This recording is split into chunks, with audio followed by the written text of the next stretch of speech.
Hi, today's vlog is another question and answer. I received a question asking, can more than one person have memories of being one certain person in previous lifetimes in a past life regression? That is a very interesting question because I myself had wondered about that for a long time, and after conducting a lot of past life regression sessions almost on a daily basis, I can say the answer to that question is yes.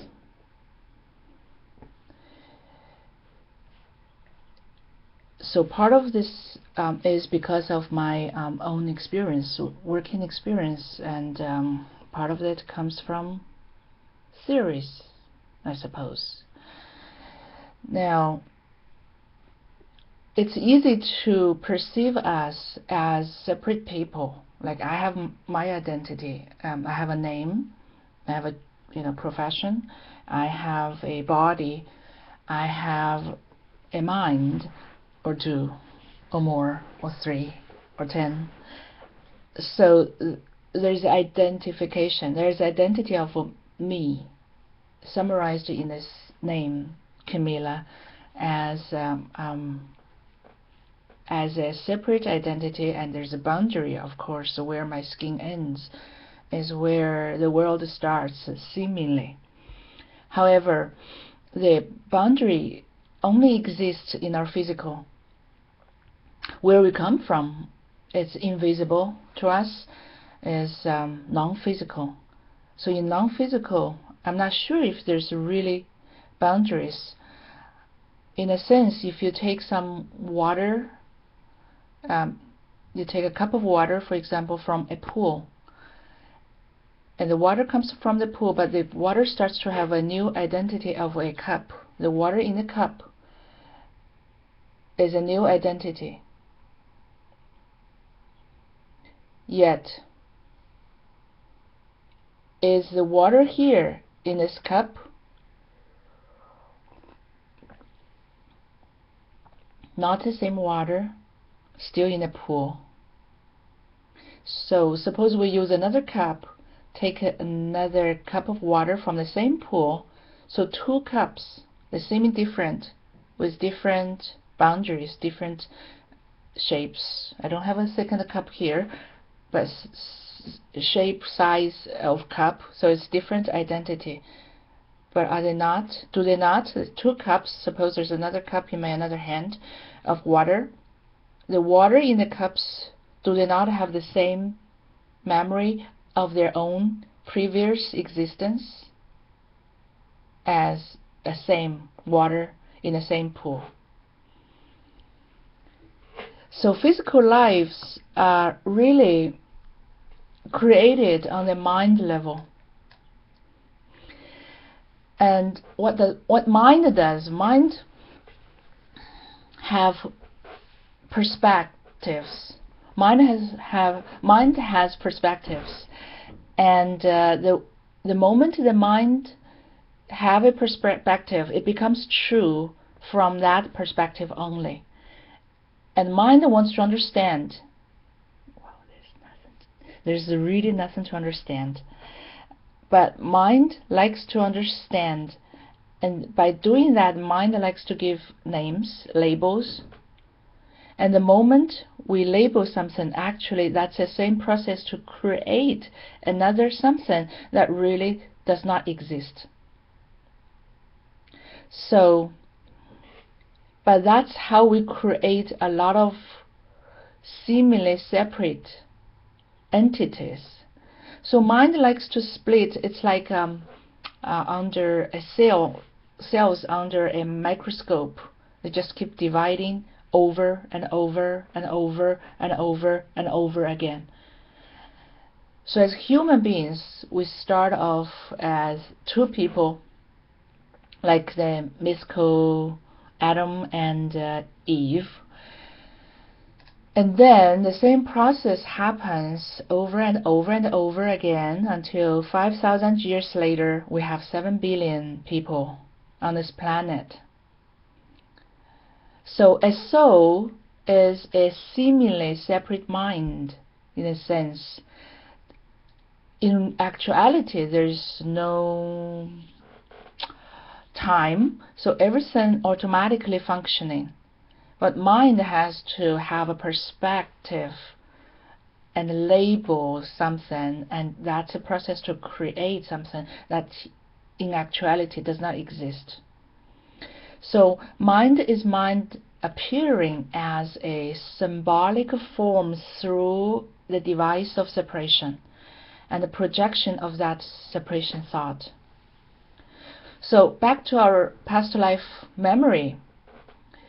Somewhere down the road, starting from two, Adam and Eve, somewhere down the road, we end up with several people who split off from the same apparently individual separate mind. That means they're also going to have the same memories from past lifetimes as the other people who used to be that mind, the same.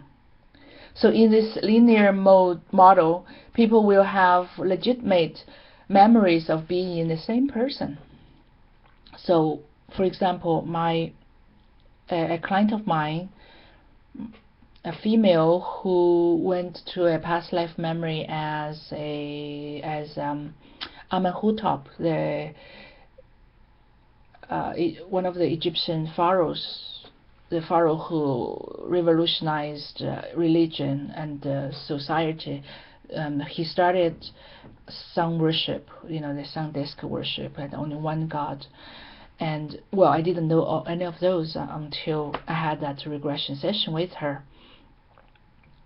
and that got me very interested in reading some history books. And as a matter of fact, I learned much more history after I became a past life regressionist, and I love that way, learning her history that way, much more interesting than any history that I learned, history class I took from schools. And another male client who went back to another pharaoh in Egypt, Tutankhamun, who was, I guess much more well known to people today. And another female client went to a past life as Mary Magdalene. Now, I read on the internet that there are other people who had the same memory, a past life memory as Mary Magdalene. And well, it would be easy to say that's just an ego game, but you really don't know until you know, right? According to my client, it did seem very legitimate because this person had multiple sessions with me, and rather than that Mary Magdalene life is just ordinary people living ordinary life, dying young, dying old, dying of hunger, disease, being peasants. So one of those lifetimes she went to be as Mary Magdalene, and even from that life, from inside out, the narration was different. There was nothing glamorous really about it, being that personality. So it did appear to be quite legitimate, and that's not to say that other people's past life memories being Mary Magdalene is not real. It could be real because this water in this cup, another water in another cup, they can have the same past life existence memories as a water in a pool. So sometimes more than one person, of course in this case, will have legitimate memories of being a specific individual in a past life. And because before the mind of that past person divided due to the idea of separation, that person with those memories were that person. It's all projection. That's what mind does. although sometimes it can be, it could be what we say as Holy Spirit taking on the form to show something for learning, but ultimately it's a split off part of yourself, split off, like fingers.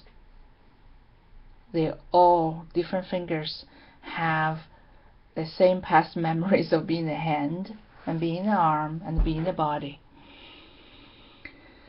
So in that sense, there's no real separation. The human race is one great, big, multiple personality disorder.